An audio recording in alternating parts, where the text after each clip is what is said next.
Herzlich willkommen zu der dritten Ausgabe unserer Reihe vom Nutzen der Kunst. Ein neues gemeinsames Projekt von HFG und ZKM. Ich bin Konstanze Fischbeck, Professorin für Szenografie an der HFG und stellvertretende Rektorin der HFG gleichzeitig. Ich mache eine ganz kurze Begrüßung auf Deutsch. Wir hören heute einen Vortrag von Boris Buden auf Englisch, werden danach ein Gespräch, was Deutsch und Englisch geführt werden kann, führen. Und ich gehe danach auch nochmal näher darauf ein, aber Sie haben hier heute, das ist eine Premiere, zum ersten Mal die Möglichkeit einer Live-Übersetzung, wenn Sie eine Smartphone-Besitzerin sind. Demonstration. Ja, also wie gesagt, das ist jetzt die dritte Ausgabe unserer gemeinsamen Reihe.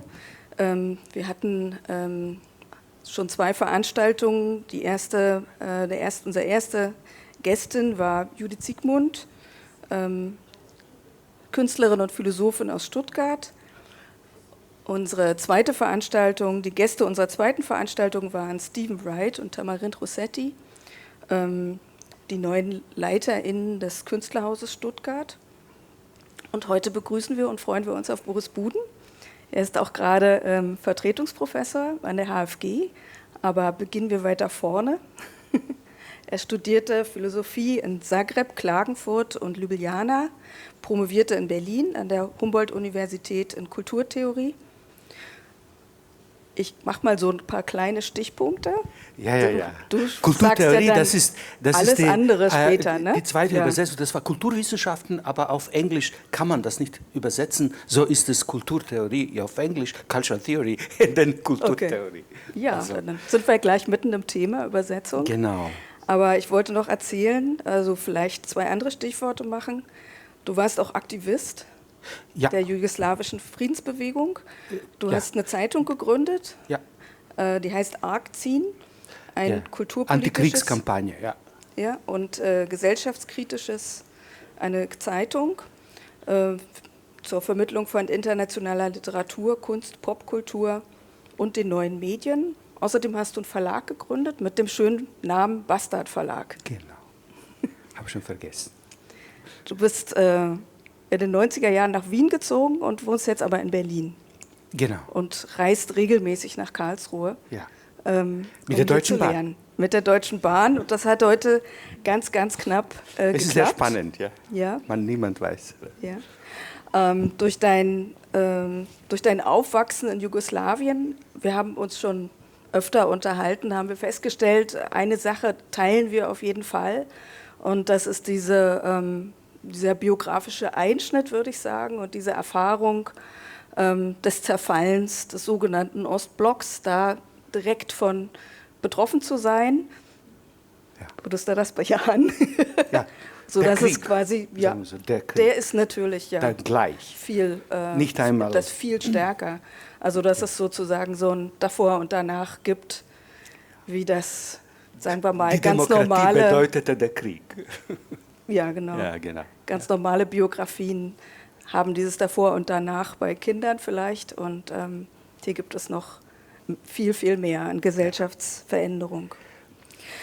Ich wollte noch anmerken, das Thema der Übersetzung ist heute nicht der Titel des Vortrags, aber ist sozusagen immanent ein starkes Thema für dich schon seit über 20 Jahren. Ja, eigentlich, ich war Übersetzer.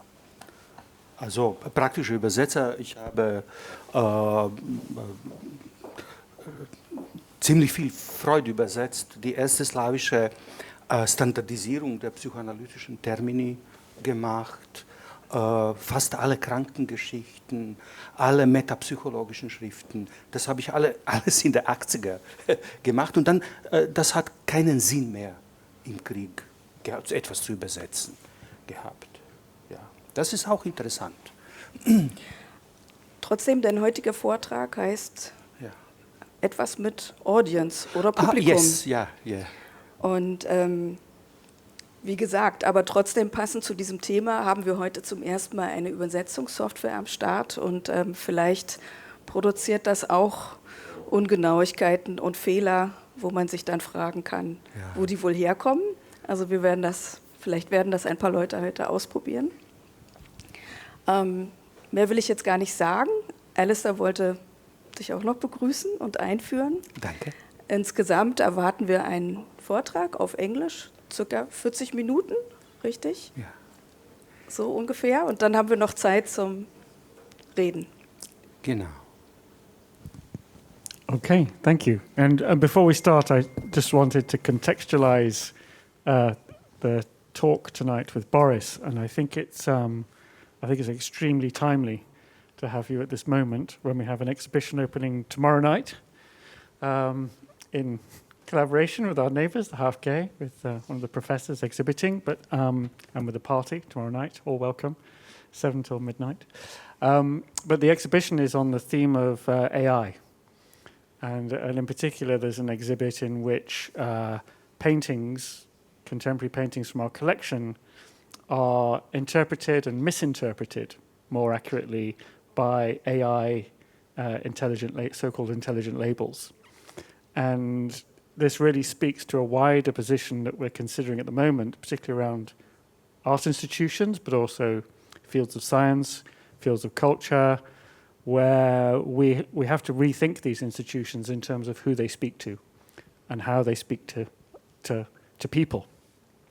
And the language that we use, the mediums we use, is now all under question. And I think from what I can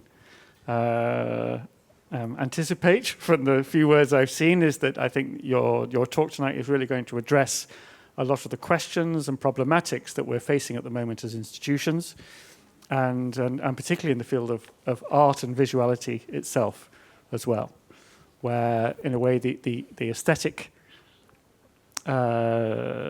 world the art world has been in control of for so long is no longer in their grasp. So with that little tantalizing introduction, I'd like to pass to you. Thank you for the introduction. Thank you for the invitation and these nice words of introduction. Yes, I won't talk about it explicitly, but very much implicitly. I understood actually as my task to talk about the concept of audience, which I think is extremely important. And I will approach this problem from a certain perspective, which will open a possibility to discuss it also from a very political, concrete political angle. The concept, of course, there will be talks about theory, but let me say that I am very much interested, and thank you for mentioning this. We call it activist side. You know, it's a political situation. It is war. Sometimes you cannot choose what you do. You can do something else in war, not only anti-war activism. Anyway, I am interested. I am truly a political being, and I am not escaping it, and I won't escape it in my talk. I have chosen a specific type of audience, a conspiracy theory audience. I think this is quite interesting today, and then it is politically charged, and I will talk also about it. There is one, and the first feature why I think the audience is so important. You know, this is this type of audience that reproduces itself performatively, which is, as you know, there is no possibility that it exists if this conspiracy theory is not shared. So sharing, liking, etc. This we are already on the digital platforms, but not only. You know, the jokes are similar story. However, this is a completely different level. So a member of the conspiracy theory audience is at the same time a producer and a consumer of this. You're here for your lecture. Yes? And come back when you are ready. Okay. Thank you. Hopefully you stay. I won't bore you. Boring you. Okay, I'm now alone without support, but maybe. Okay. Thank you. I already started. Anyway, this is my point. Again, what is most interesting about it, that audience is such an entity that reproduces itself. It works. I will come later to this point of a working audience. This is first feature. A second feature also,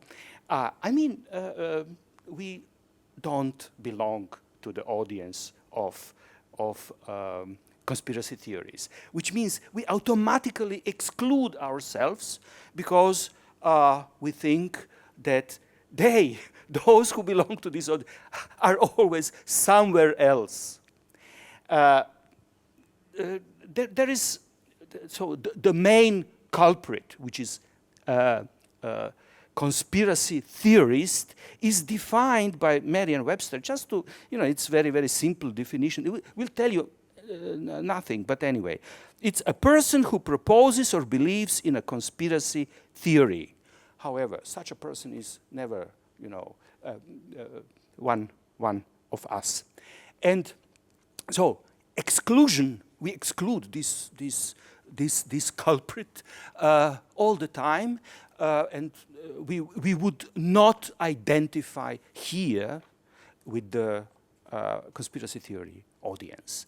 The way we exclude it could be different, but very interestingly, it is sort of civilizational difference. We think that those who believe in these theories, who belong to these audiences, that they are some sort, either belong to a different, lower civilization, culture, but they are definitely perceived in terms of a civilizational other, not our educational level, always beneath the conspirational level.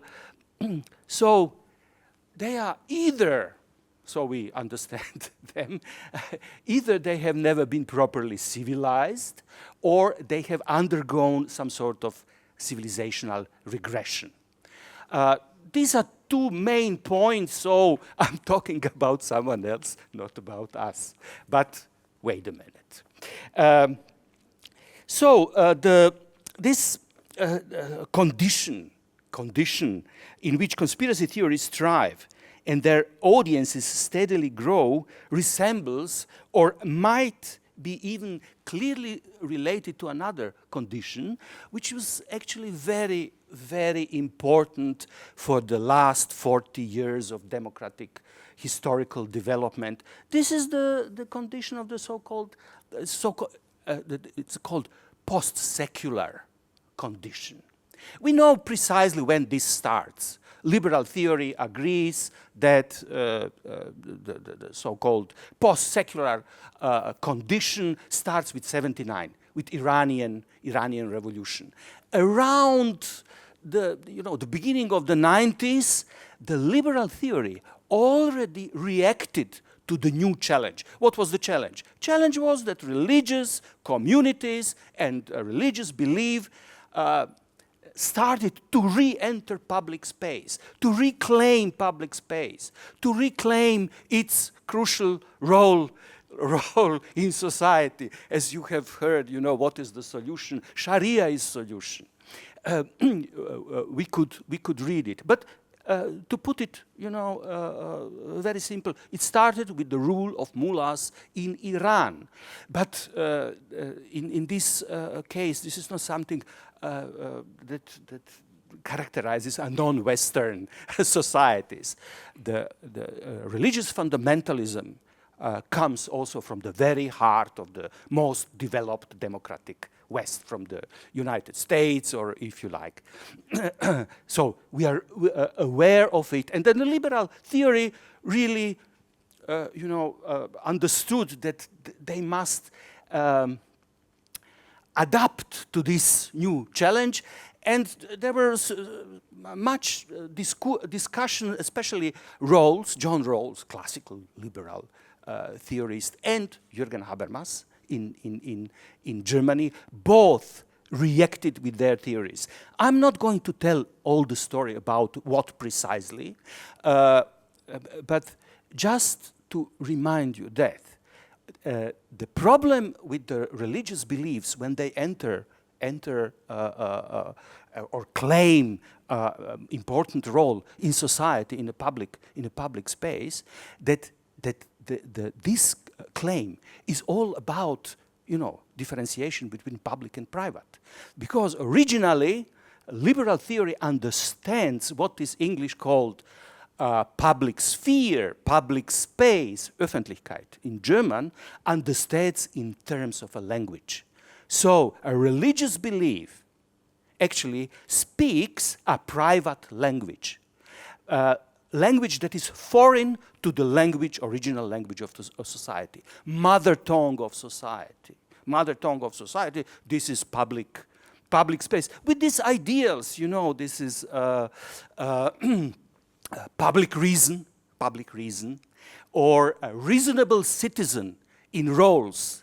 A reasonable citizen is the figure which is the product of democratic deliberations, etc. So this reasonable citizens, and I'm mentioning it because we are lacking this, obviously, when it comes to conspiracy theories. Those who support, those who belong to the audiences of conspiracy theories,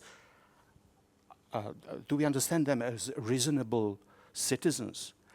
Well, this is a huge problem. But again, it is all about languages, and both Rawls and Habermas, and now we come to the concept of translation, suggested that modern liberal democratic society should be more inclusive, so that the old clear differentiation between religious private sphere and public sphere must be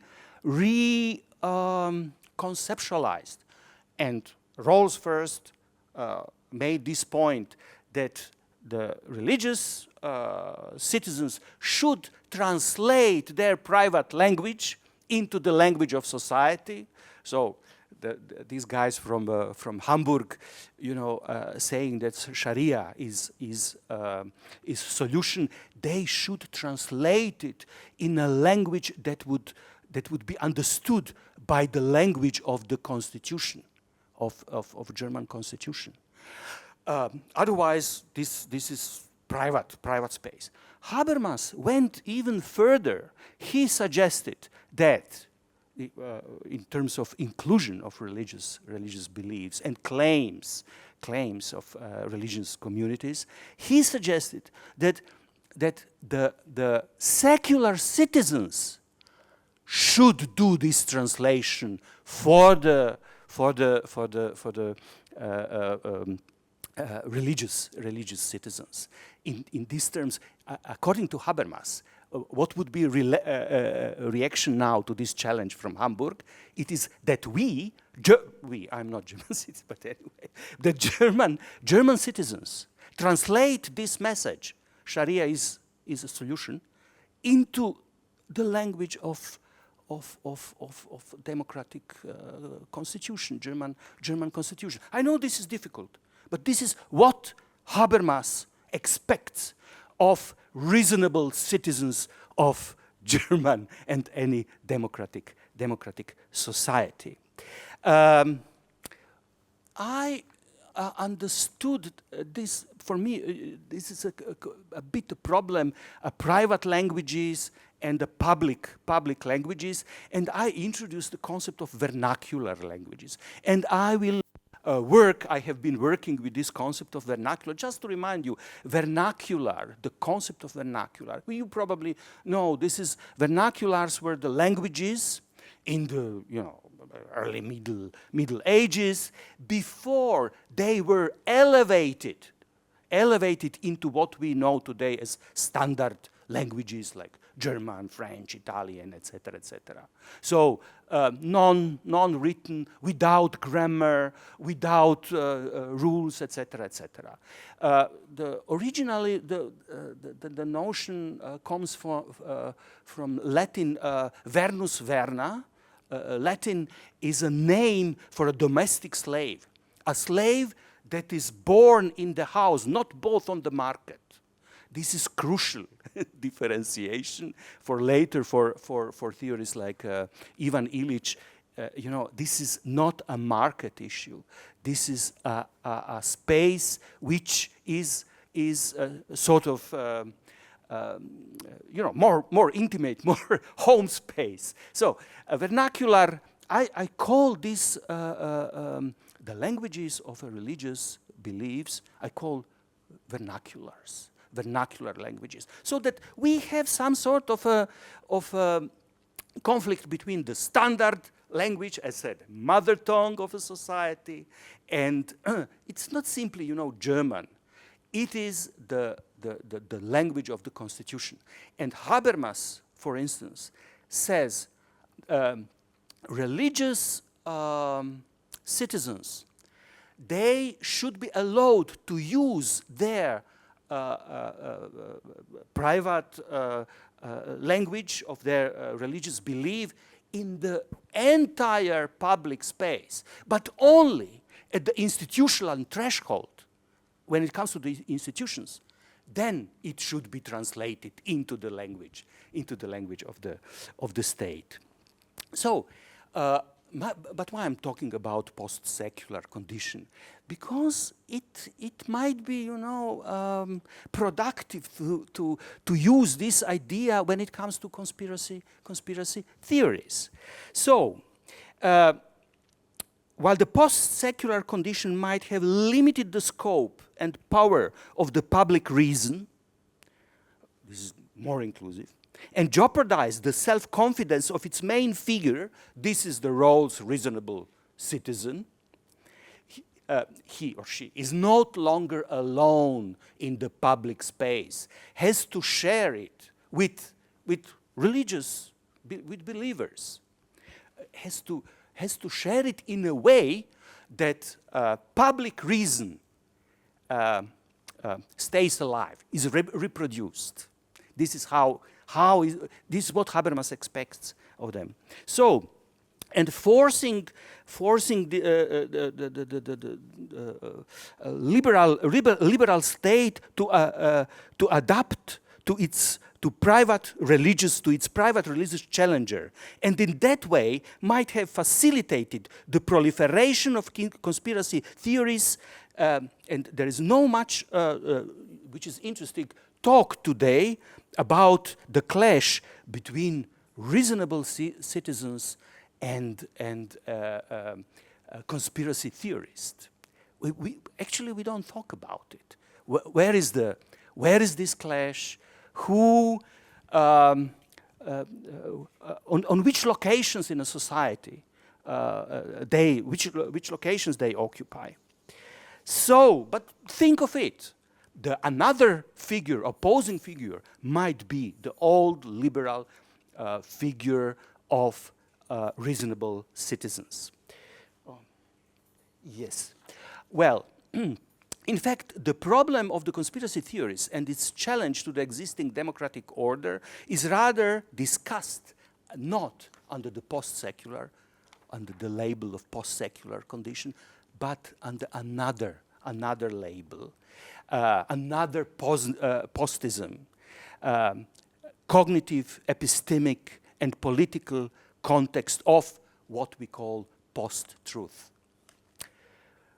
Similarly to the post-secular turn, which is traced back, I mentioned 79, we can also, the theory agrees, when the post-truth condition starts. 2016, with the election, when the win of Donald Trump against Hillary Clinton. This is, so to say, the date when we entered entered the post-truth era. So, why? According to PolitiFact, which is the fact-checking site, it won Pulitzer Prize. 69% of Donald Trump's statements were mostly false, or pants on fire. Pants on fire, you know, this is this rhyme. All kids in the States, the liar, liar, pants of fire. When someone is caught in a lie.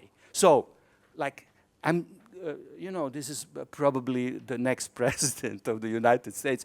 69% of his statements were lies, false, etc. In the same year, 2016, Oxford Dictionaries selected post-truth as its word of the year and defined it as a shorthand for, I quote, circumstances in which objective facts are less influential in shaping public opinion than appeals to emotion and personal belief. You know, you have reason and emotion on the other side.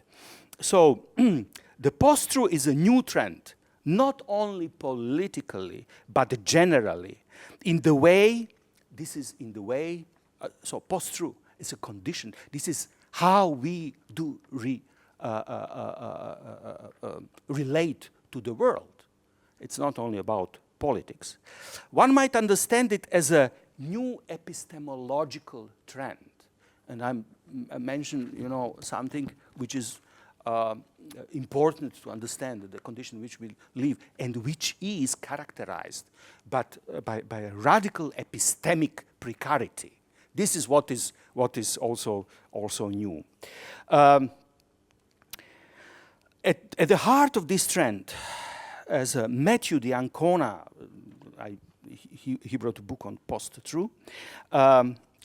He claims in the book, the title is Post-Truth, The New War on Truth and How to Fight Back. And he says that in the heart of this trend is a crash in the value of truth comparable to the collapse of currency or a stock. You know, the collapse of the value of truth. My first association was, you know, Hegel's from the phenomenology of the spirit. This, I must say it in German because a translator, I don't know how to translate it. Die Wahrheit ist Schal geworden, you know. Schal, it is the truth has become Schal. This is what you say for a beer when you leave it like 2 hours in a glass, and then you try and it does not taste. This was the association of Hegel. Today, of course, it is. If we would translate this, that it is about crash like crash of shares, you know, in the financial capitalism in which we live, the proper translation into German would be die Wahrheit ist pleite gegangen. This is how we might translate it to understand, you know, how do we relate to the truth. In Hegel's time, although it was high speculative level of discussing the truth, but association on the level of style was from the, you know, next Kneipe, from a beer. Now it is financial market that tells you how we in a different way relate to the truth.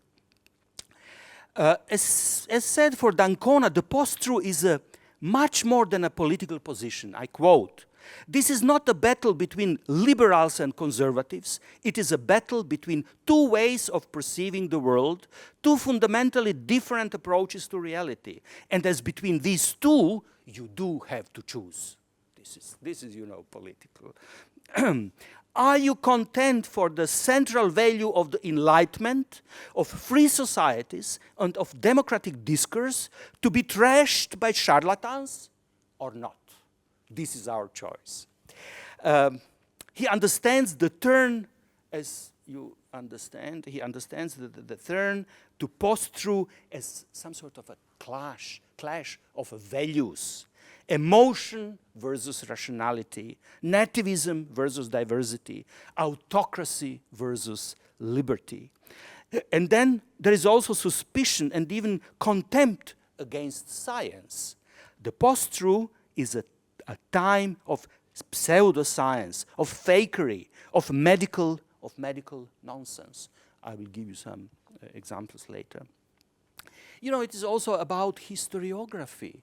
It is about the truth of the past, whether we know what is the past. And then he quotes George Orwell, who you know, in the 40s, who asked this question.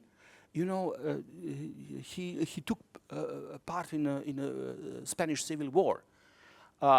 Whether there will be a truth of the history of a Spain history after Franco rewrites this history already at that time.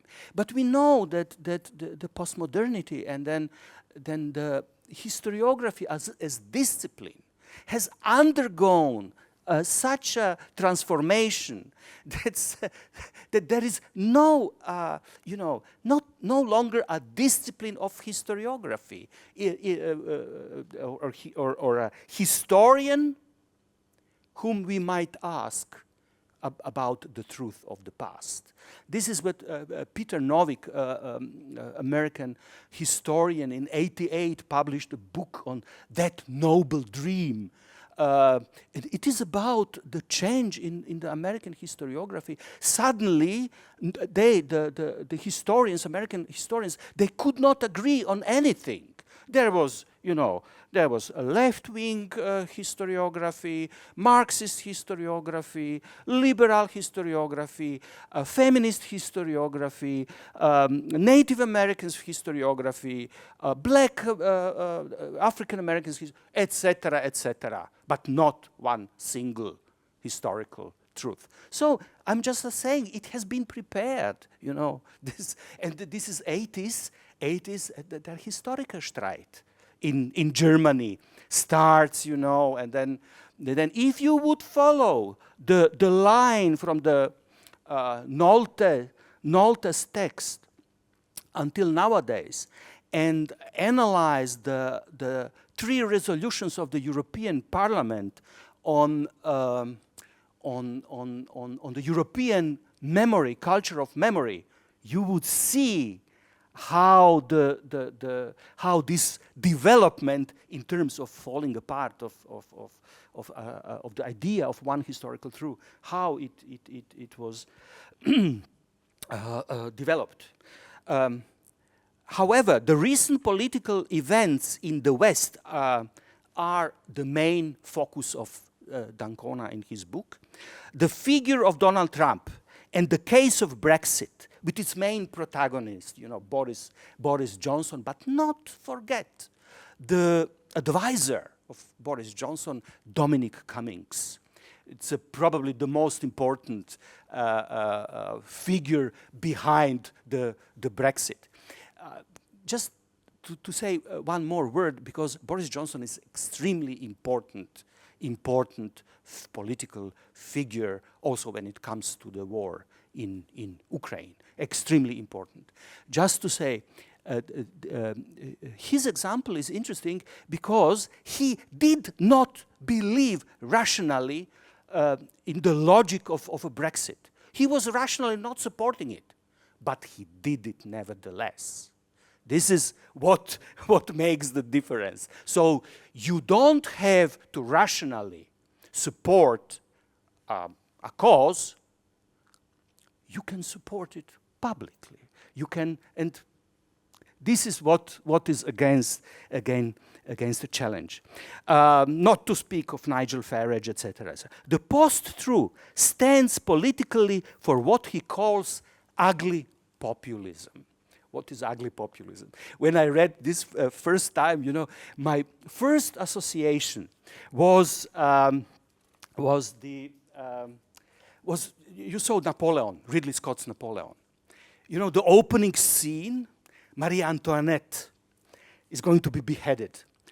and she goes out, she goes through the, how do we say Spalier, English?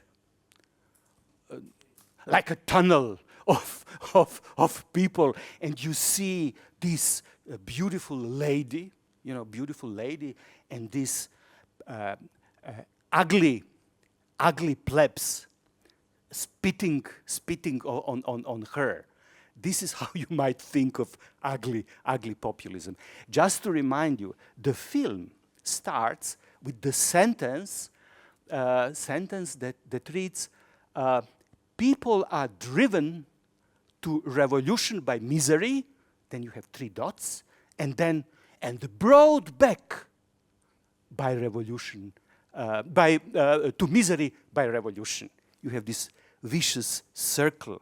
This film is also interesting, when it comes to the history, and conspiracy theories and fictionality of historical stories. It's all about love relationship. It's a love story between Josephine and Napoleon. He leaves Egypt in the film because she was cheating on him, not because Nelson destroyed his fleet. But anyway, this is how this is. The film is made for an audience. He does not. The film does not address a public space. The film speaks the language of the audience, not of the public space. And if you ideologically analyze the film, it looks like Ernst Nolte and François Furet, the revisionists, wrote the script for this film. Although, you have the Edith Piaf with this revolutionary song, Les aristocrates aux lanternes, but still, revolution is wrong solution. But let's come to what is most important in Daconan's thesis on the post-truth.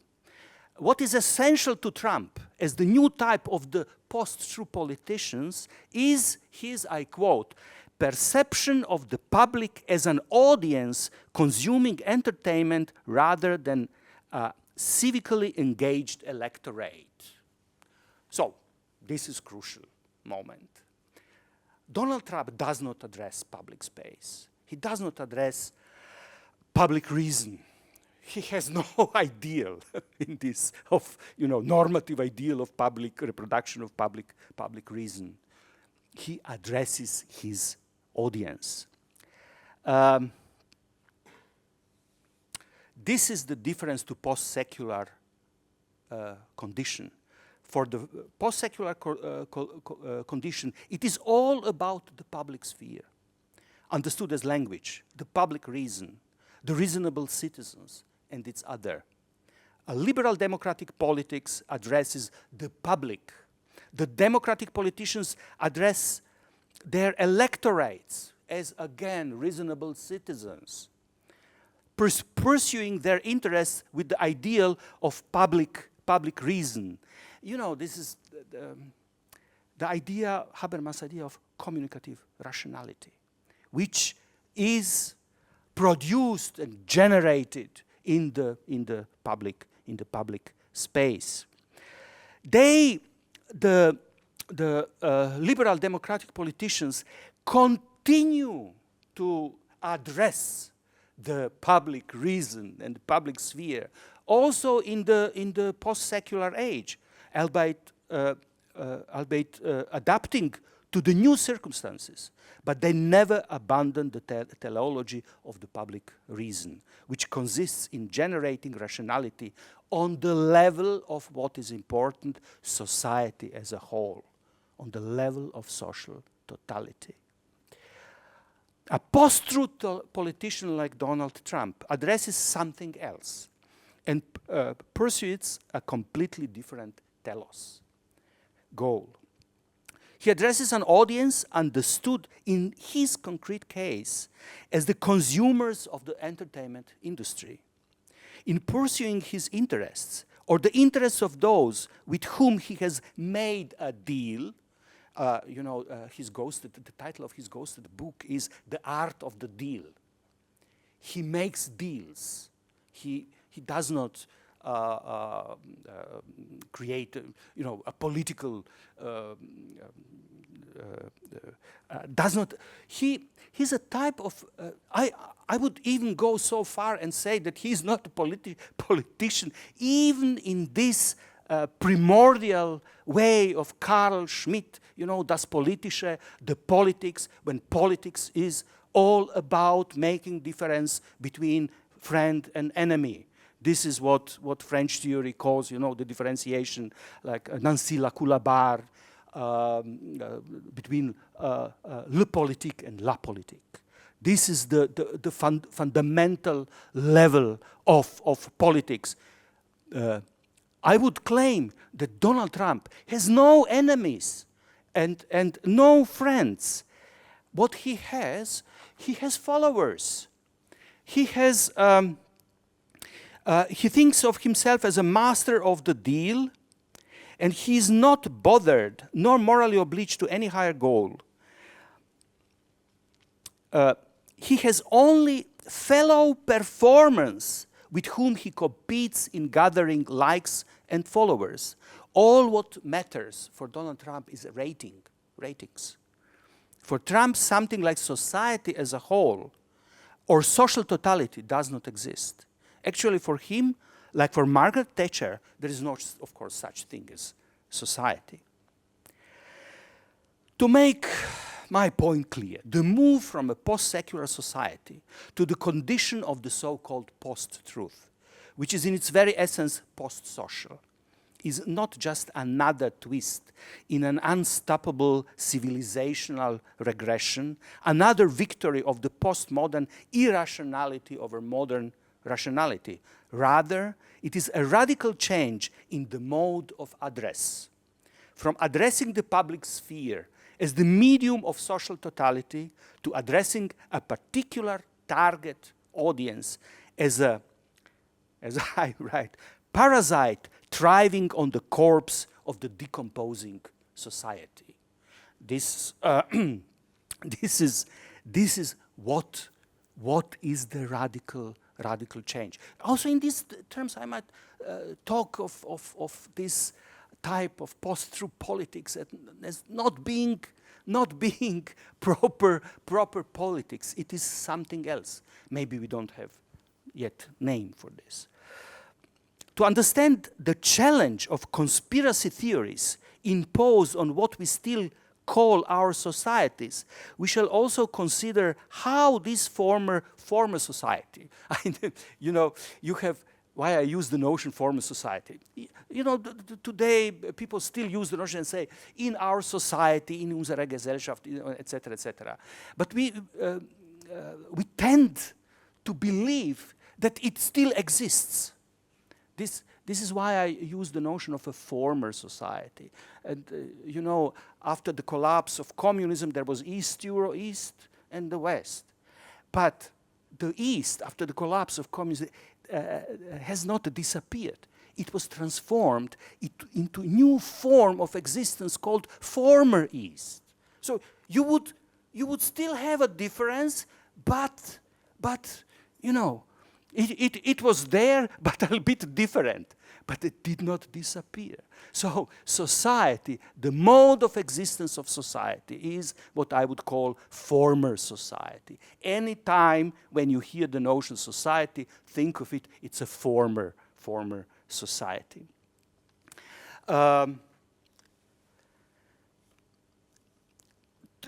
So these our former societies try to protect themselves democracies from the irrationality of conspiracy theories. And there is a nice example. In order to contain the spreading of conspiracy theories surrounding coronavirus pandemic, European Commission published a manual on how to identify conspiracy theories. It is introduced with a warning. Is this a conspiracy theory? Check before sharing. And in the manual, there is a checklist consisted of 2 columns. with the titles likely to be conspiracy theory and unlikely to be conspiracy theories. All in all, it says that we first have to check the author. If the author has recognized qualifications and credentials in the topic, any topic, and if he or she uses verifiable facts and evidence from scientific or academic research, then it is unlikely to be conspiracy theory. It says, secondly, that we have also to check the source, whether it is reliable and reputable. It should have been quoted by several reputable media outlets. The information should be backed by many scientists, academics. There must be some independent fact-checking websites that support the source and related claims. In this case, again, it is unlikely that it is a conspiracy theory after, check it on the list. There are, in fact, more elements on the check, more features of information to be checked, but let us stay with these few and try to apply them on some concrete cases to see whether they would work and prevent us, sharing conspiracy theories. Let's start with the global warming. To remind you that the so-called big oil, the biggest oil companies like Exxon, Shell, etc., they knew already in the 80s that global warming is the cost of their industry. And as early, and then already in the 90s, they decided to manipulate on a planetary scale the facts well known to them. They hired their own scientific task force, composed of scientists, organized in think tanks, and deployed them to dispute the findings of climate scientists. They launched sophisticated information warfare operations to convince various publics that virtually the entire population of working environmental scientists was wrong. This is the first, whether our checklist would help us, to discover a conspiracy theory when it comes to the big oil.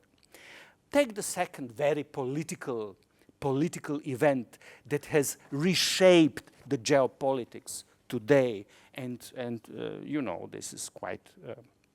It's 2003 invasion of Iraq by George W. Bush and his government. It was legitimated by claiming that Saddam Hussein was responsible for September 11 attacks, and that Iraq is in a possession of weapons of mass destruction, prepared to imminently attack the United States. You have this picture of Colin Powell lying in the Security Council with this his presentation. But also, you probably remember Joschka Fischer in Munich when he told Donald Rumsfeld, "You haven't convinced me." Germany at that time did not participate in the Iraq invasion. However, Rumsfeld immediately discovered what he called the New Europe, Poland, Czech Republic, who actively participated in the invasion. These alleged facts were claimed and legitimated by the White House, by the officials, by the United States government, disseminated through the United States' most reputable news media, New York Times, Washington Post, and CNN. They were disseminating these fake facts. As we know today, these were lies, invented and orchestrated directly from the George W. Bush administration by its PSYOPs, psychological operations, started already in 2001, involving also major information technology companies like AT&T, Google, Facebook, Microsoft. It converted a real and devastating, I quote, attack on US citizens into an illegal assault on a completely uninvolved state, resulting in the deaths of hundreds of thousands of Iraqis, with millions more displaced throughout the region. And if you look now into the region from Libya, Syria, Iraq, how it looks like, if you look in Europe into the Balkans, how it looks like, if you look in Ukraine, how it looks like, then you might become very suspicious about, about what politicians claim. Anyway,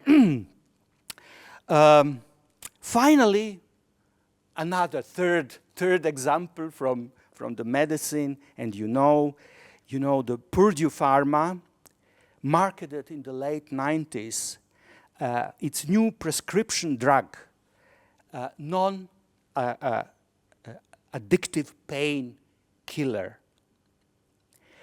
But rather than relieving pain, it produced an opioid epidemic in the United States that has claimed well over 500,000 lives since '98. This is more than what were the losses of the United States Army in the Second World War. I mean, just to understand the scale and the consequences of lies. The drug was approved by the government and prescribed by credentialed doctors. Nevertheless, it killed so many people. The question is, would our checklist be of any help for us to differentiate a conspiracy theory from facts and truths in this case? You know, to check the author, to check the credentials and everything. We had everything, but it did not help. So, would our checklist be of any help to differentiate conspiracy theory from facts and truths in these cases? Or in the case of today's wars in the Middle East and Ukraine? The answer is no. One can even ask whether it was made, this checklist, to achieve precisely the opposite, to forge the trust in the conspiracy theories that have been created and disseminated by the most trustworthy institutions and subjects of the democratic international politics, media, economy, or science. Let me make my point again. Conspiracy theories don't emerge in the publics of today's societies, regardless of whether they are democratic or autocratic or else. Rather, they emerge out of the new mode of address that targets audience as a waste product of former publics that have fallen apart together with what we used to call society. To address audiences instead of the publics is possible only in a post-social environment. Already in the 90s, well before the widespread use of social media, Frederick Jameson had already pointed out that the proliferation of conspiracy theories should be seen in relation to the demise of critiques of social totality. You know, this is his famous text on cognitive mapping, when he tried to save the concept of totality. For Jameson, a conspiracy theory is, I quote, the poor person's cognitive mapping in the postmodern age. And I would add, it is a desperate attempt at a critical reconstruction from within an audience, not from within a public, not in the public space, but in addressing an audience, in the process of self-reproduction of an audience. it is the desperate attempt at critical reconstruction of the lost social totality. But let us go now to the essential difference between public reason, public sphere, and audience. To put it very short, an audience you can buy and sell, and you cannot do it with the public reason. And this was claimed already decades ago by Marxist theorist and critic of the political economy of communications, Dallas W. Smith, in his seminal essay 77, Communications, Blind Spot of Western Marxism.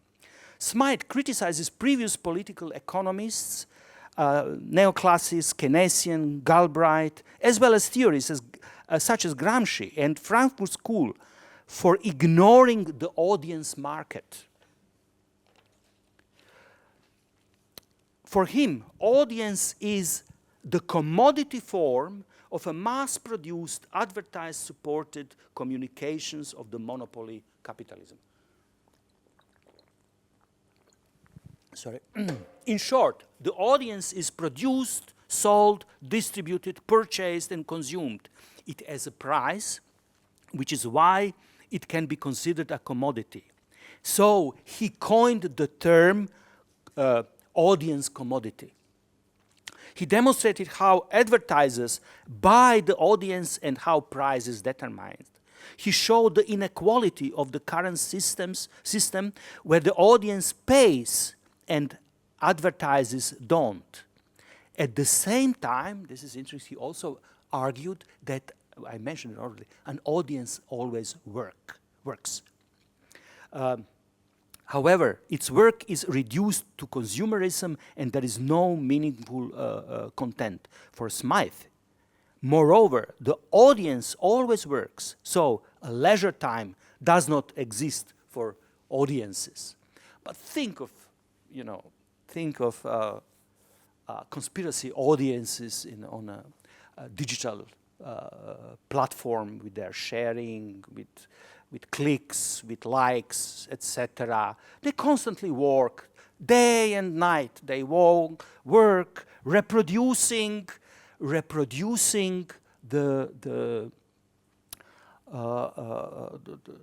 themselves as a commodity audience or audience of the conspiracy theory. To understand how does the commodified audience relate to the proliferation of conspiracy theories, we should return to the concept of public sphere. I already said should be understood as a language. Language is a, not any, but this is the idea of language as a clearly distinguished entity. In terms of de Saussure's la langue, where you have a linguistic entity which can be clearly differentiated from another linguistic entity. The concept of translation is crucial in reproducing this regime in which the world appears to us as being, divided into the clusters of cultures, nation states, and also languages, societies. This is how we still perceive the world. And we have also, I also argued that audience is a waste product of a dissolving public sphere, of the collapsing language of a former society. Precisely this, the collapse of social languages, is the true crisis of our age, the crisis of which, according to the philosopher Frédéric Neyrat, the conspiracy theories are only the symptom of the collapse of social languages. This collapse of social languages can be also understood as their appropriation into privatized monopoly digital platforms. On the level of these private digital platforms, the already mentioned checklist offered by the European Commission to help us differentiate a conspiracy theory from the true facts is of no use, as we have seen. It makes no sense because these private digital platforms on which the audiences of conspiracy theories reproduce themselves are designed with the purpose to control distribution of conspiracy theories into those that are officially sanctioned versus those that are officially outlawed. So it is not about differentiation between the facts and conspiracy theories. It is about differentiation of two types of conspiracy theorists. The official, like they that come from the United States government, from scientific, from think tanks, etc., from those who from other. So the first, for instance, this is the theory which is official conspiracy theory that Saddam Hussein is responsible for September 11. Another outlawed would be that behind September 11 is a collaboration of Mossad and CIA that tried to unlock a new world order, which is a classical, conspiracy theory. But on the level of these digital platforms, it's not about differentiation of facts and conspiracy theories. It is much more about as I said, accepting the official conspiracy theories and dismissing the outlawed. Both of these conspiracy theories have found and performatively reproduced their audiences. But these audiences have never found a common language. On the private digital platforms, they speak their private languages, of which some are very powerful. However private, the language of the George Bush's conspiracy theory was well understood in the United Kingdom, Australia, in the New Europe, in Poland, Czech Republic, all that supported the Iraqi intervention. If you remember, speaking of the contradiction between the language and the public reason and private languages of religious beliefs, I suggested that we shall rather call them the vernacular languages, not private. Indeed, I'm arguing that audiences speak vernacular languages, or more precisely, neo-vernacular languages, post-standard languages. I will give you now 3 examples of the process of re-vernacularization or neo-vernacularization. All 3 examples demonstrate in their own way what Neira philosophy calls the collapse of social languages. The first relates to the linguistic situation in Germany. I don't know whether the name of Jürgen Trabant is known to you. It is a quite famous language philosopher, expert for Humboldt language philosophy. And for years, he writes about the revernacularization of German language in Germany, claiming that the absolute dominance of English language in all important discourses, in education, finance, high politics, in business, in culture, has suppressed German language into what used to be private sphere, into less important discourses. So he calls this English globalesisch, global language, and compares with the Latin in the Middle Ages, when Latin was lingua franca, when all important and thinking, cognitive production was in Latin, and people were speaking their vernaculars. So, it's not only German, it's only the case of French. Of all European, he calls it cultural languages. They are today degraded to the domain of home and private life. They are literally privatized in terms of cultural decline and social regression. The society is divided now, and this is what he speaks about. He speaks about Germany. Divided into two linguistically differentiated classes. Above an elite for which is English the language of knowledge, prestige, success, and power, and below for common people and practical life, a national language. You know, in education, I'm speaking English. I have been speaking in Germany in the educational sphere, I would say 95% English. Also in Vienna, in Austria. This new socio-linguistic cultural condition resembles the Europe of the Middle Ages, he claimed, when Latin, as I said, was used. And at stake is what he calls a regression into a neo-medieval diglossia.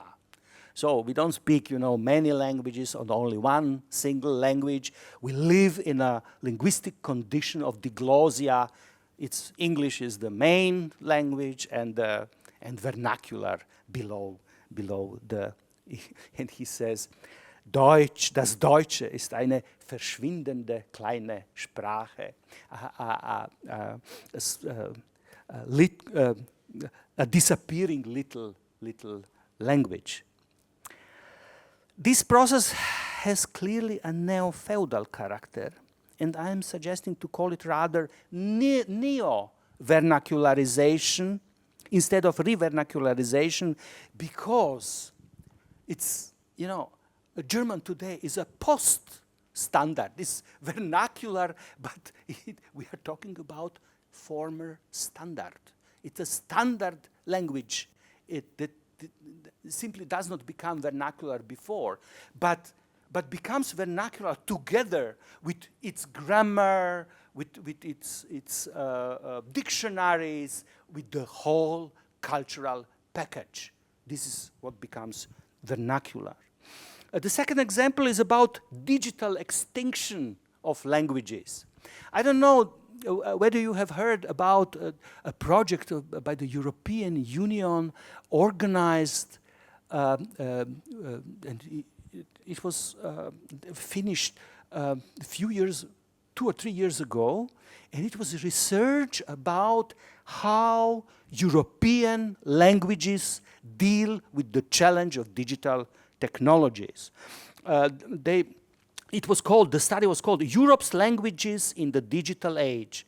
And then a group of more than 200 of Europe's leading language technology experts tested the level of support through language technology for 30 of the approximately 80 European languages. I mean, it says 80 European languages. The linguists cannot agree on the number of European languages. You know, it's between 60 and like 150. I'm just like saying that it is a major problem in the idea that we can count languages as apples. Anyway, they tested 30, and their conclusion, and I quote, digital support for 21 of the 30 languages investigated is non-existent or weak at best. When it comes to the future, this is a quote, the picture gets even more grim. The experts foresee that most European languages are unlikely to survive the digital age.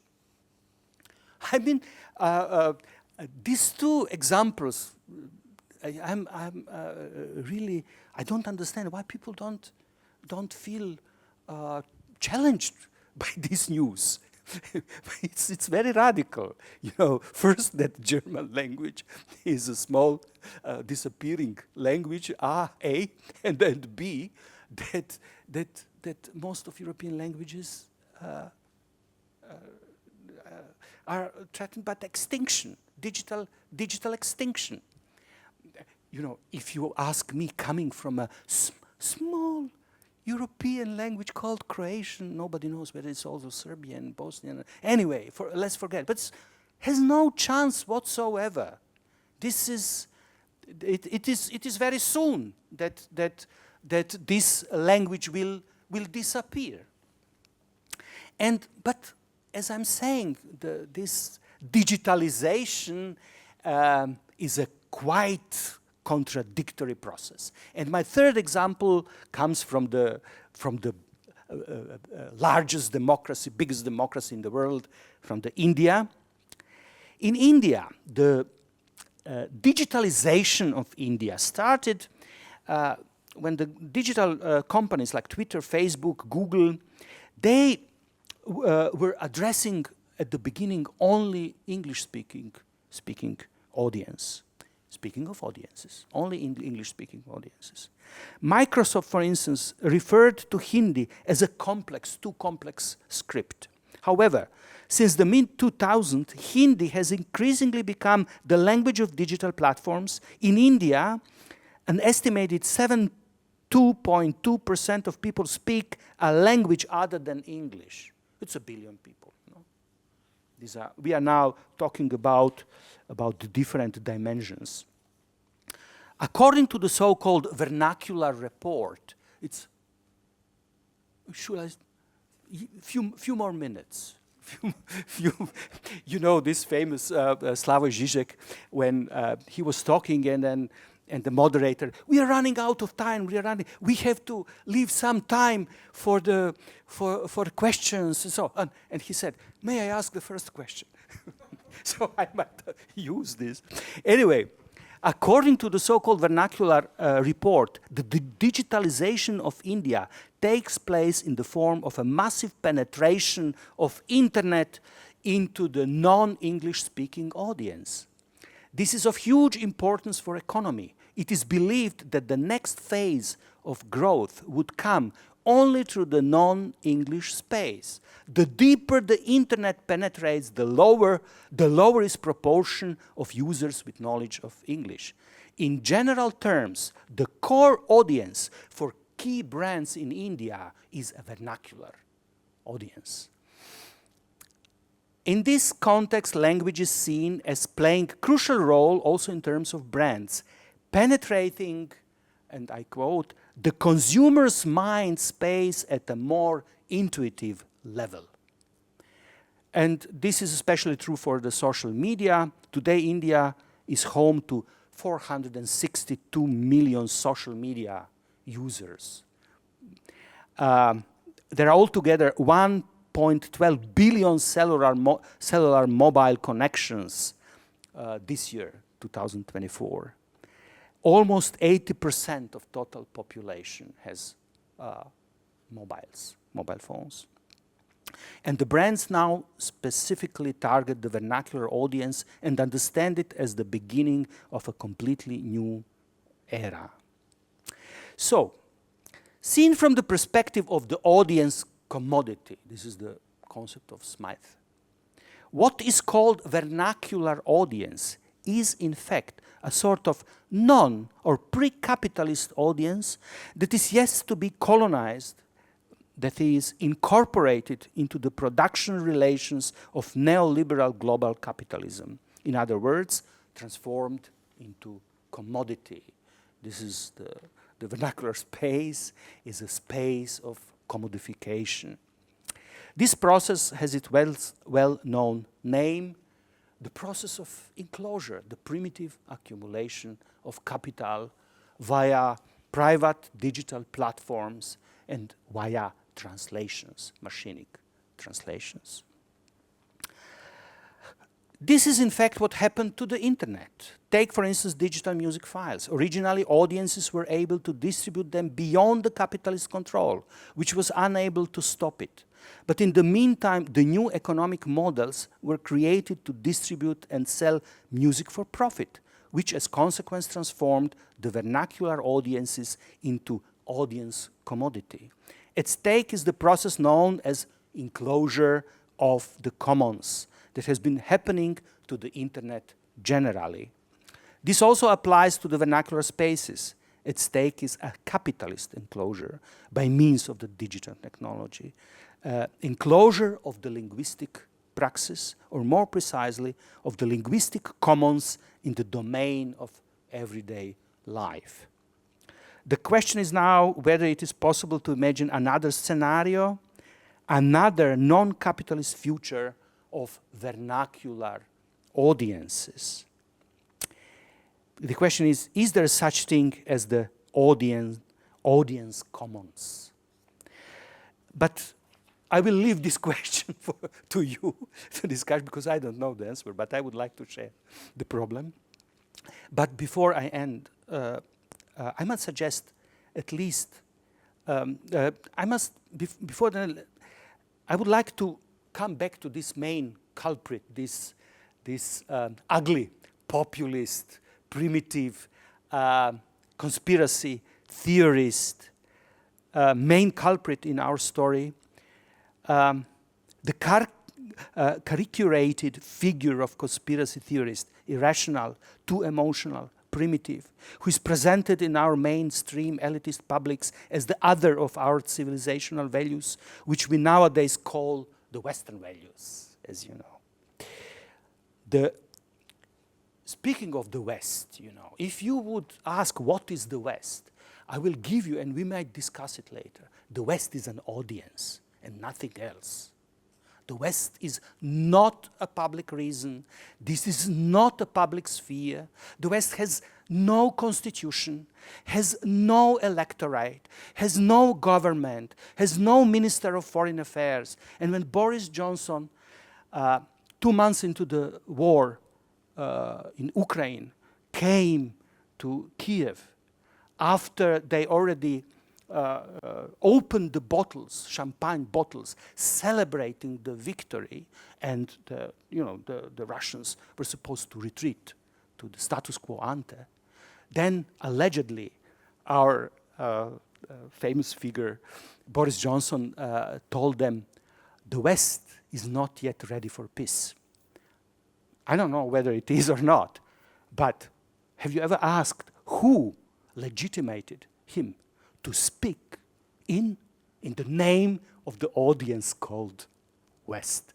I'm claiming anytime you see the West, think of it. It is audience and nothing more. So let's go back to this ugly conspiracy theorist, the hostile other of our so-called democracies. In short, a little Putin, you know, his little Putin, not far away in a distant Kremlin, but around the corner in our neighbor audience. This is where he or she is.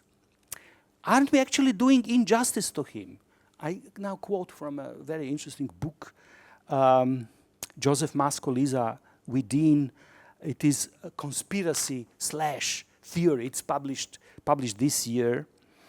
And they ask, isn't the stance of conspiracy theorists, the one worried about government surveillance, public deception, and the disruption of ordinary life by state and corporate entities, closer to the truth than that of the normative political subject who doubts that such things are done? But if they have been done, trusts it must have been necessary. That is, a subject who chooses to refuse to question, let alone judge. These are our rational elites, you know. And they add, the authors, the term conspiracy theory has been weaponized for generations to discount, dismiss, and contain people's expression of what they are actually experiencing in their lives and what they, based on limited information, on a small data, you know, on a small, without algorithms, based on limited information at hand, are trying to understand. The charge has been used to dismiss those who claim the state is using its powers to survey citizens, misdirect debate, and kill with impunity, even as the state does so. To conclude, the reason behind the increasing proliferation of dangerous conspiracy theories is, for sure, an overall epistemic precarity is one of the main cognitive, cultural, and political features of our age. But it is also the hard fact that we cannot trust our political elites, the democratically elected officials of our states who are known to lie, that we cannot trust our scientists, whom one can buy and sell, that we cannot trust our mainstream media that all too often disseminate propaganda instead of information. Thank you, and we can discuss now.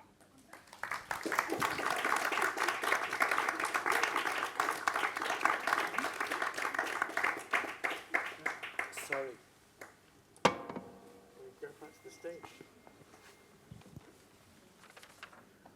Thank you, Boris. You took us on quite a journey there. Thank you very much. Sorry. No, it was good. It was a great ride. It should have been shorter, but you know, No, but in a way, it's quite nice that you're, in a way, it gets you thinking as well about how conspiracy theories also are, you know, it's storytelling, a lot of it, I think. And I remind me of this quote from Breitbart, where they said, politics is downstream from culture, because they knew if they could control the images, they can control the storytelling, then everything else was down from that. But it also makes me wonder, and when you were talking as well, about what are their motivations? Because the motivations used to be in this public sphere about creating equity, about creating a stability. But it seems, you know, now alongside this, we have the language of disruption. And this is the language of capitalism now as well. What do you think is the motivation for Boris Johnson and Trump, all these people? Well, I'm also, like we all, fascinated by the energy these people invest. Well, you know, Trump, why he could not simply enjoy his wealth and then have a nice life? Why? Why Boris Johnson has to win elections against his rational convictions? Why? Nevertheless, it must be that way. Well, one part is the logic, this of capitalist logic of competition, ratings, etc. But it is very much about performance. I mean, they are performer.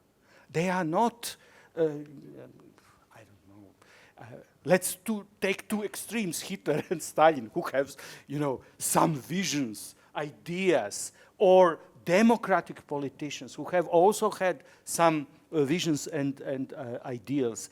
It is all about competing with fellow performers, which could be, you know, anyone for Boris Johnson. So they choose to support the idea that promises the success. But my point is that this logic can function only on the, as I said, corpse of a society that has fallen apart, in the ruins of social life, which can no longer be reconstructed. And they don't, in doing so, in creating their political career, in bringing us to the edge of the Third World War, I mean, you know, and destroying the nature and the future of our children, that they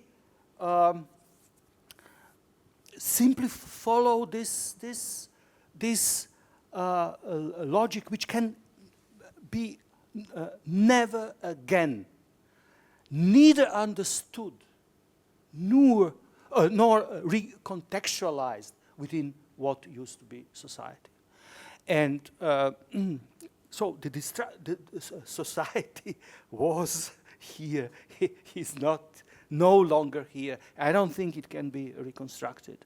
This is what we have been witnessing with the collapse of these old classical, you know, political parties. They were addressing some sort of majority, the core, the backbone of society. This was the struggle about, you know, to address, to express, to represent, you know, the idea of sovereignty, to represent.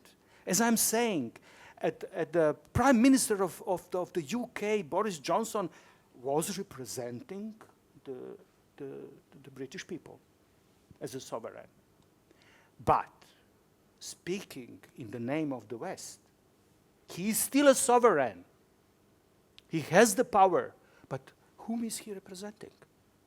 I would say an audience, not a people, not a population, not a society, not a public reason, not a reasonable citizen, but an audience. And this is why I think that this concept is so not important, but fateful. I'm not saying simply that audiences have replaced society, but look, audiences. I mentioned this. It's sort of neo-feudal relation. This is a situation in which, a private owner of Amazon takes 40% of every product that is sold. I mean, this is no longer capitalism. These are rights of a feudal owner of land, of serfs. And then all these who work all the time, they are serfs. So we have entered, obviously, a completely new situation. And then, as I'm saying, I have two seminars, one on digital condition, but another on the West. It is closely connected. For me, the West is a new form of sovereignty, a new form of power, as I said. But it's definitely not democratic. But do you think there's a potential for a kind of technological commons that could be created? I mean, that it sounds like a bit of a pipe dream. Because I was mentioning this AI show because obviously we're now entering this race now in the world, this arms race to get for every country, every corporation to be ahead of the field, to win in this competition to get these tools to work for their commercial ends, for their financial ends, but not necessarily for the social realm. But on the other hand, there's what the digital age promised was this move from being an audience to being a user. And if you could kind of create an emancipated usership somehow in this shift that you've identified with, this vernacular world in India, for example, and we're seeing this emerge now very much as a seismic shift away from the West to, as you say, it's becoming a much more dispersed but unified audience. Is there something in that technology that create the machinery to actually empower? This is interesting. I'm enough old that you mentioned this. Being activist of the anti-war movement from the beginning of the 90s. This is the moment when internet comes for the first time, and we were media activists. We worked with with BBS, with first forms of network, digital networks, together with media activists and theorists, Agentur Bilvet from Amsterdam. And it was for us and for people affected by the war. Families separated by the front line. On this side is a mother, on another side is a daughter and then brother, but they could not communicate. And we managed for the first time to create this possibility of communication, although the telephone lines were cut. And we were at that time naive believers in the digital technology and truly believed that it is about peace. And there is a post-war, future in which there will be a growth of possibilities, etc. We all know that technologically the digital technology possesses the ability and potential to become what is commons. However, it's about enclosure of the commons. It's about a privatization of the commons. And this is what, now I come, is there any chance, you mentioned users. Well, Michel de Certeau, philosopher, philosopher of the everyday life, he actually saw a creative force in the users, consumers. So but on the level of everyday life, this is why I insist on the concept of vernacular.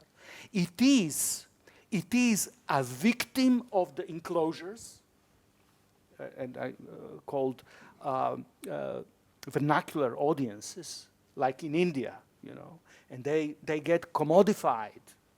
But on the other side, and this, if I would now have 1 more hour, I would talk a little bit about vernacular values and theories of Ivan Illich, who started already, it's a very interesting person, a philosopher. I don't have so much time, but his idea is that liberation is possible through vernacular spaces. And he saw these vernacular spaces as being primarily not affected by the market at that time. So this is the struggle. And if you would ask me what it means, how to think of linguistic commons as a precondition, for challenging the privatization of languages by the private digital platforms, then the language of the future could be only translation. Translational commons is the only possibility to think not only of how post-monolingual and post-multilingual praxis will look like, but how we can create something like new type of sociality through these commons. So the future won't be, that the whole world will speak English. This would be a cognitive desert. But we should be a little Babel fish in our ear, simultaneously translating every single indigenous language possible. Yes, but only in terms of communication. This is only if we think of language as translation under the paradigm of communication.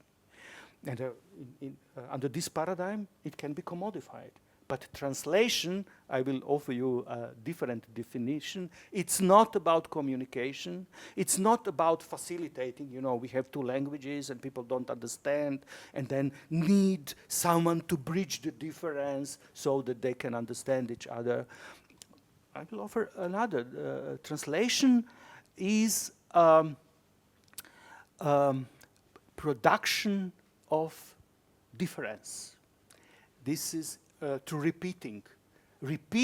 Translation is a repeating that produces difference, which means that it is possible to think of future linguistic praxis as in terms of continuity and not in terms of the regime of these, languages understood like apples, which we can count, and then we look at the world, how as political map of the world as a cluster of little spaces, bounded spaces, different colors, and we think in each of this little space is a society, is a culture, it's a government, it's a language, etc., etc., etc.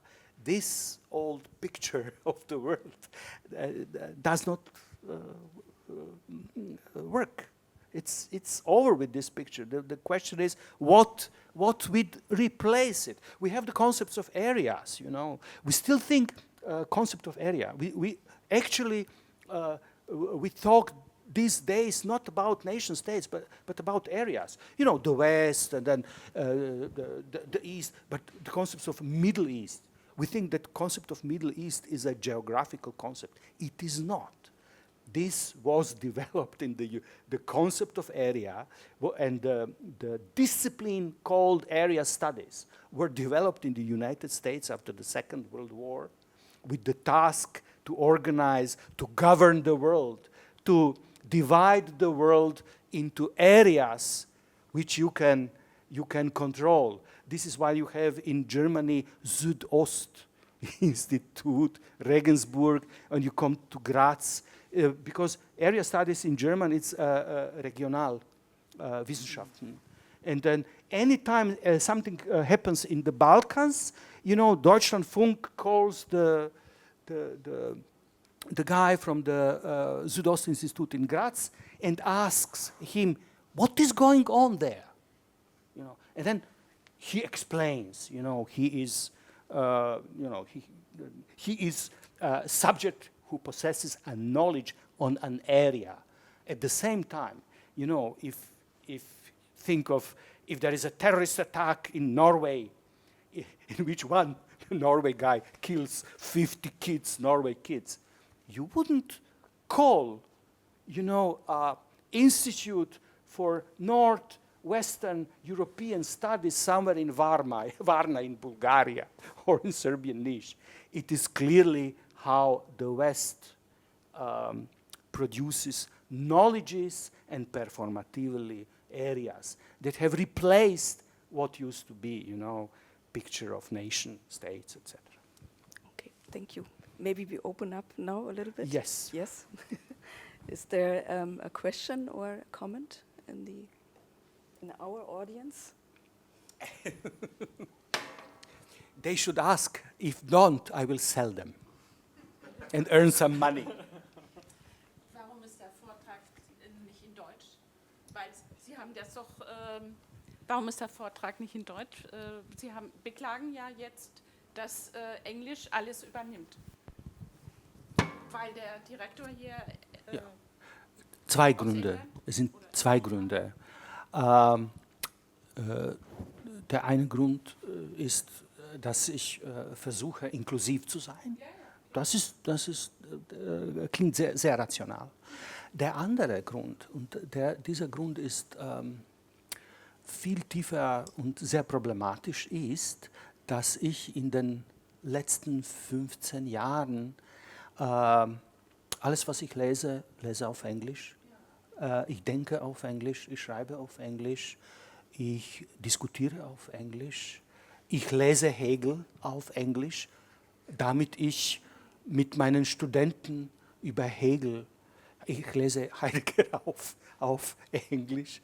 Als ich angefangen habe, Philosophie zu studieren in Zagreb, das Erste, was mir gesagt wurde, ohne deutsche Sprache keine Philosophie. Das war falsch. Das war falsch. Aber das war der Grund, warum ich Deutsch gelernt habe. Und das war eine andere Welt. Deutsch zu können, hat man irgendwie erwartet. In Ljubljana war es eigentlich viel mehr Französisch. Aber trotzdem, das ist natürlich die Erbe der alten Monarchie, egal. Was ist auch interessant, es ist auch, nach dem Zweiten Weltkrieg war kein Hass gegen die deutsche Kultur oder die deutsche Sprache. Das war überhaupt kein Thema. Die Germanistik in Zagreb war eine der berühmtesten in der Welt. Die Professoren haben bei Surkamp publiziert. Aber das sind Tempi passati. Vor 2 Jahren... Ich weiß ja, das war jetzt eher provokativ. Ja. Fast alles in Englisch. Ja, das stimmt. Ich sage es, vor 2 Jahren, das klassische Gymnasium in Zagreb hat einen Deutschlehrer gesucht, konnte nicht finden. Ich konnte es nicht glauben, aber das hat sich geändert. Also, mein point was radical transformations that have been taking place within our lives, a few decades. It's not 100 years. It's within last 20 years. And it is going on, faster and faster. Gibt es noch eine andere Frage oder einen Kommentar vielleicht zu dem Gehörten? If people are thinking, I was introduced recently to the phrase languaging. Languaging. Which apparently is, because I'm an old person, it's like younger people now, particularly in different geographies, who are mixing, bending, shaping, forming languages, and they see this as natural. They don't see the competition between languages. They see a kind of mutuality and a poetry and mixing and matching and being users of language and enjoying the users of language rather than necessarily letting language control them. So I was intrigued by this recent word I encountered. I had a student in Vienna from Syria, from Aleppo, who spoke Armenian, Arabic, Turkish, French learned in school, German in Vienna, and of course auf Englisch war. In English was the Unterricht. So this is the completely different experience, linguistic experience, in comparison to the fact that in the English-speaking countries like UK, in the United States, people hardly learn other languages. Kids don't learn other languages. They have no experience of other languages, which is a sort of cognitive, also cognitive, I would say, transformation. Any further questions or thoughts?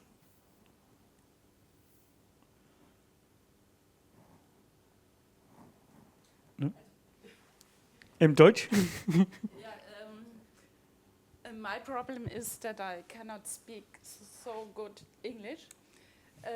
I have understand you, but I'm so old. In former times, we had learned to translate, only to translate, not to speak in the English lessons. No. There is generally no difference. Translation is a linguistic practice. Translation happens within a language, not on its outer fringes. When it touches another languages, it is in the very heart of language. So there is no wrong use of language.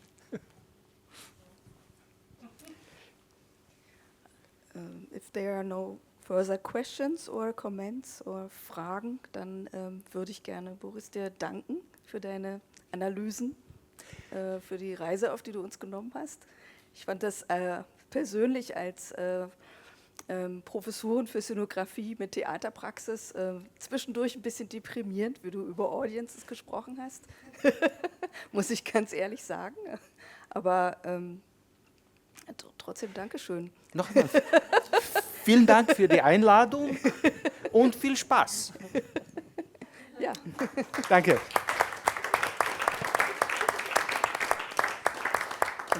Alistair, möchtest du noch was wir haben ja einen nächsten Gast, es geht im Herbst weiter. Möchtest du noch was dazu sagen? Kubas Rede.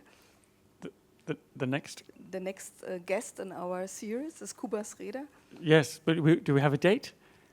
Autumn, we know. Autumn, sometime in the autumn.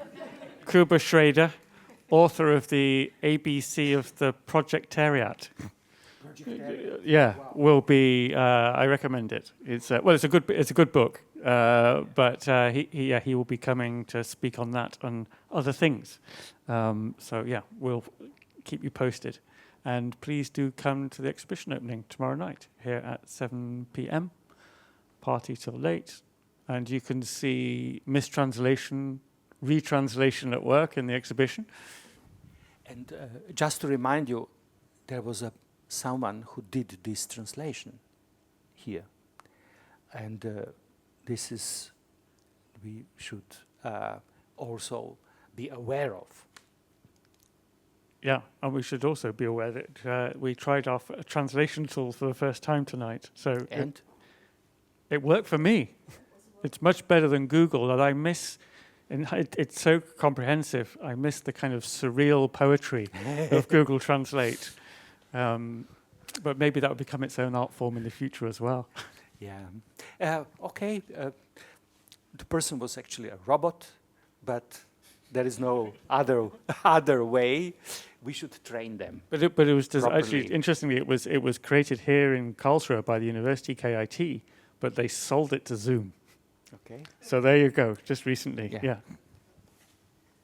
On that capitalist bombshell, I will say thank you very much, Boris, and thank you to all our technical team as well, and everybody who helped put the evening together, and to the HFG. Thank you.